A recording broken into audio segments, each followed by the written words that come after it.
Hello and welcome to Bangladesh Today. I'm Mugdha Kapoor. In this week's episode, we have a report on US President Barack Obama cutting off long-time trade benefits for Bangladesh in a response to the conditions in the country's garment industry. Also in this week's episode, we have British politician Murad Qureshi hailing the war crimes trial in Bangladesh. In an announcement recently, President Obama said that Bangladesh was not taking enough steps to afford internationally recognized worker rights to employees. The Obama administration basically mentioned increasing reports of violations of health, safety and employment rights in the country's garment industry. This cutoff of trade benefits will invalidate the brakes on tariffs that the US gives Bangladesh under the Generalized System of Preferences, which is a World Trade Organization program. However, the US step does not directly have an effect on Bangladesh's multi-billion-dollar clothing exports since garments are not entitled for US duty cuts. But this could influence the European Union into an akin action which would deal a considerable blow as Bangladesh's clothing and textiles exports to the EU are duty-free. Anisul Haq, a garment factory owner and former president of Bangladesh Garments Manufacturers and Exporters Association, said that he did not expect the move to have an instantaneous impact on business but dreaded it would spoil US investments in the country over time. We are very cautious. Right now it doesn't have so much of economic impact because we only export $50 million under the GSP facility. But the perception or the views that will be taken over by the buyers all over the world, by the policymakers all over the world, by the facilitators who gives us these duty-frees all over the world from different countries has got tremendous value.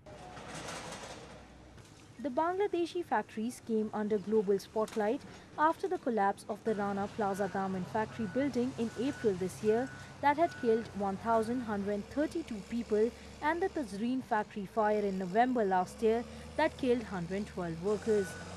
In general, the wages here are paltry and working conditions and safety regulations are much below the international average. For long, Western apparel buyers had depended nearly exclusively on China to source their products. But labor shortages and swelling wage pressures encouraged them to search elsewhere, and now Bangladesh has become a key player in the market. I think all of us, we are cautious. The government is working, we are working. The labor law, which is a very important factor played behind these GSP issues, and the labor compliance, security, and the accidents that has happened. We all are alert, we all working together towards it, and we hope that we will bring back this withheld position to a running position, again get back GSP. US Trade Representative Mike Froman has although said that the US will start fresh discussions with Bangladesh on improving workers' conditions so the duty-free benefits that cover thousands of products can be reinstated. Bangladesh's garment industry, which accounts for 80% of the country's $24 billion annual exports, has become the base of an economy that was once reliant on financial assistance. Will these tough measures affect the US's investments in Bangladesh in the long term remains to be seen. And now the second report. British Labour Party politician and a member of the London Assembly, Murad Qureshi, has hailed the trials of 1971 war criminals in Bangladesh. Recently, Labour Party politician Murad Qureshi, whose late father Mushtaq Qureshi was also a Labour Party leader and was a freedom fighter in the Bangladesh War of Liberation, supported the war crimes trial being held in Bangladesh. Murad Qureshi said that the present Sheikh Hasina government had a crucial role to play in this and that it was clearly given a mandate to initiate a trial of war criminals in the elections of 2008. It's been a very eventful year so far in Bangladesh. It's yes, largely down to the war crimes tribunals, going back to an issue which has always been left outstanding, and I do think it's imperative that needs to be dealt with. The serious allegations that genocidal crimes were committed against Bengalis in the liberation of Bangladesh in 1971. The present government was clearly given a mandate to deal with this in the election of 2008 and explains part of the success they had in the urban centres. So as and when the pronouncements of the judgments were being announced, it was always going to be interpreted and read in certain ways by both secularists and Islamists. Well, fundamentally, there's no doubt the Holtars and what have you haven't helped at all. They may suggest they've got legitimate grievances about the procedures of some of these cases. I, to some extent, don't have any problems if the possibility of retrials is there.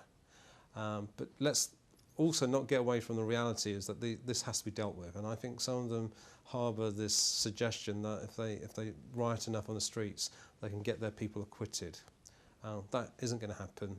There are people who have waited a long time for justice and deserve that and merit it, whilst the suspects allegedly involved in those horrific events have largely lived life to the full.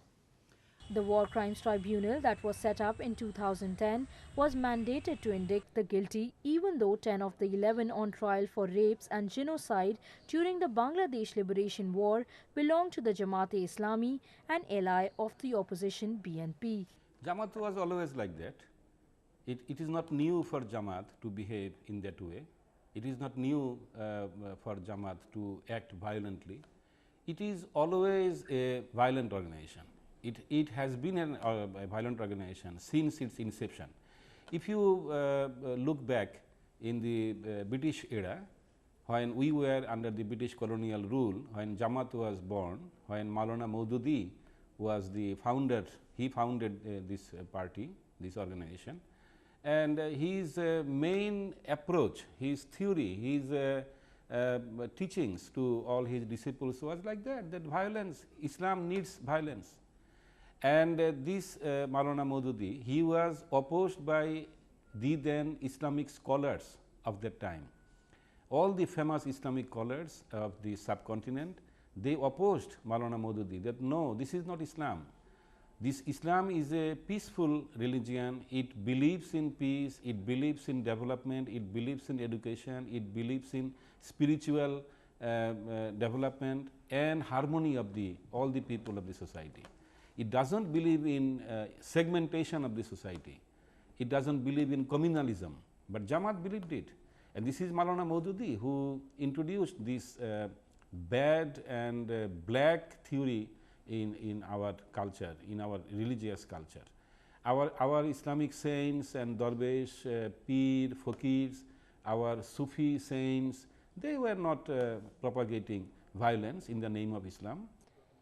The tribunal has so far sentenced prominent Jamaat members like Abdul Kalam Azad, Dilawar Hussain Saidi and Kamru Zama to death and Abdul Qadir Mullah to life imprisonment. It has also ordered trial against former Al-Badr members Ashraf Uzzama Khan and Muinuddin Chaudhary, who are in absentia. The sentencing of Saidi sparked off nationwide violent protests by the Jamaat and its student wing, the Islami Chhatra Shibir, who alleged that Saidi was sentenced to death because of the statements of the Hindu witnesses. The Hindu community bore the brunt of the Jamaat anger in many parts of the country after the sentencing. This is election year. There's meant to be an election before January 2014. The suggested date is the end of December. So this is an important prelude to those elections. So it's been fought party politically between the Awami League in government and the BNP in opposition on the streets. And a lot of the events and the manoeuvres can be explained like that. So, for example, the BNP, the Bangladesh Nationalist Party, have traditionally been in with the Islamists, the Jamaat Party, and they are in this case again as well. There are other Islamists who are less keen on the parliamentary process, who are making their demands made on the streets through the Long March. But the secularists have been hanging on to the Shahbag demonstrations, which essentially arose because they were afraid that a lot of people charged with these allegations will be acquitted. Yes, it was alarming for people in the West to hear secularists arguing for the death penalty. The real fear was actually deals will be done behind the scenes, which will get people off the hook. I think what is quite interesting is that in 1947, there's no doubt Bengali Muslims in East Pakistan were saying Pakistan's Zindabad. But within a generation, within half a generation, they were saying Joy Bangla in 1971. So there was a great disappointment in what the Muslim state of Pakistan had offered.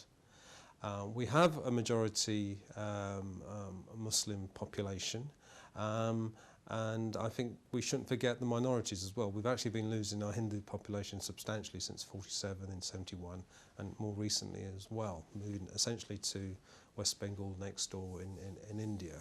I can't see why it's not possible to have a Muslim majority country defending the rights of minorities in a secular context. I think it's much more difficult to have it the other way around.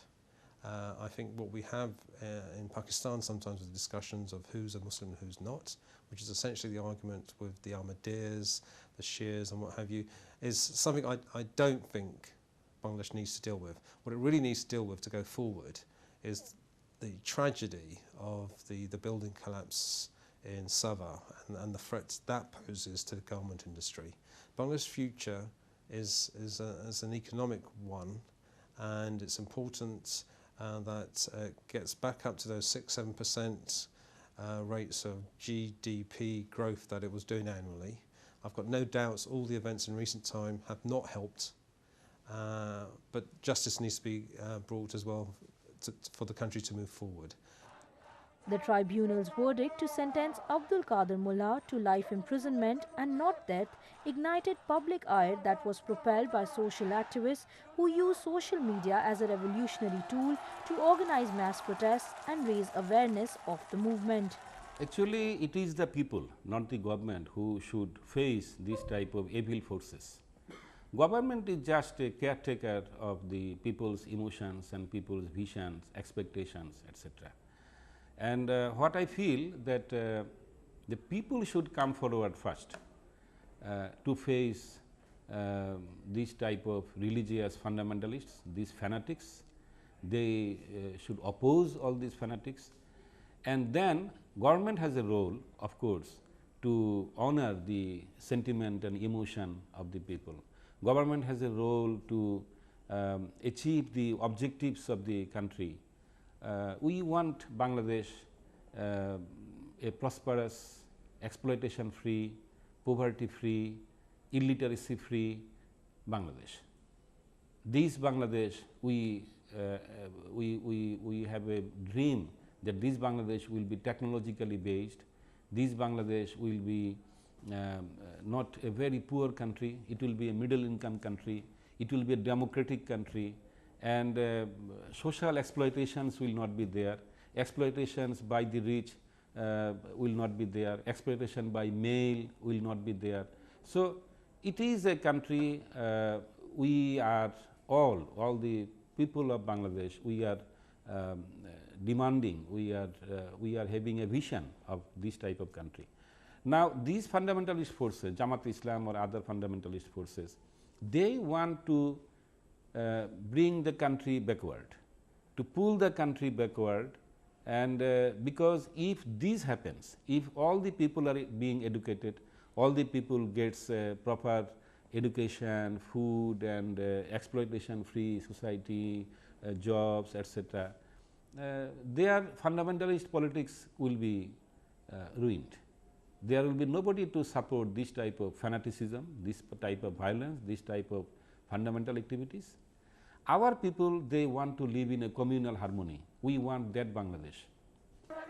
Thousands gathered in the Shahbag area of Dhaka, staging rallies and protests. This electrifying movement was soon compared with the Tahrir Square movement of Egypt. Only here they were supporting the ruling government for its bold measures. With the continued pressure from different quarters around the globe, it is imperative for the Awami League government and the International War Crimes Tribunal to ensure that no criminal gets away and justice is meted out fairly. More on that in the coming episodes. Thank you for watching Bangladesh Today.